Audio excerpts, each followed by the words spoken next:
یہ آپ کو دو اشعار سناتا ہوں۔ رات گہری ہے تو رو لو، کوئی دیکھے گا نہیں۔ رات گہری ہے تو رو لو، کوئی دیکھے گا نہیں۔ خود کو اپنے میں سمو لو، کوئی دیکھے گا نہیں۔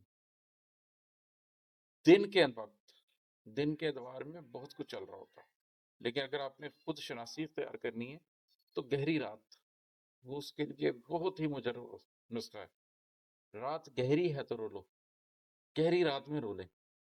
خود کو اپنے میں سمو لو، اپنی ذات کے غم میں راتوں کو آپ اپنے آپ کو پہچان سکتے ہیں، اس لیے کہ رات کو وہ سارے پردے ہٹ جاتے ہیں جو دن کو آپ نے اپنے بھرم کے، اپنی شرم کے،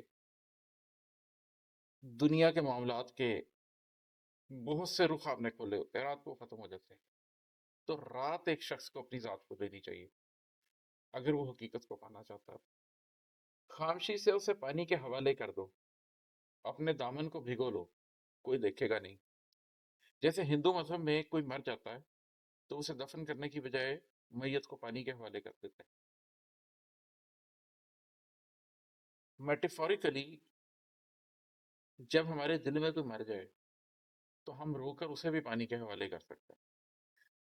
ایک سٹیپ اور آگے جائیں تو یہ کام آپ اپنی ذات کے ساتھ بھی کر سکتے ہیں کہ جب آپ ریپینٹنس اختیار کریں، جب آپ اس جگہ پر پہنچیں جہاں پر آپ نفس لوامہ میں جائیں، تو آپ جو اپنی ماضی کی ذات ہے اس کو مار دیں۔ آپ یہ ریلائز کریں کہ مجھے ایک نئی ذات کی ضرورت ہے، اور وہ جو پرانی ذات ہے اسے خاموشی سے اپنے آنسوؤں کے حوالے کر دیں، اس ذات کی میت کو آنسوؤں کے گنگا میں بہا دیں، تاکہ آپ کو زندگی کا کوئی حقیقی معنی، زندگی کی حقیقی رخ مل سکے۔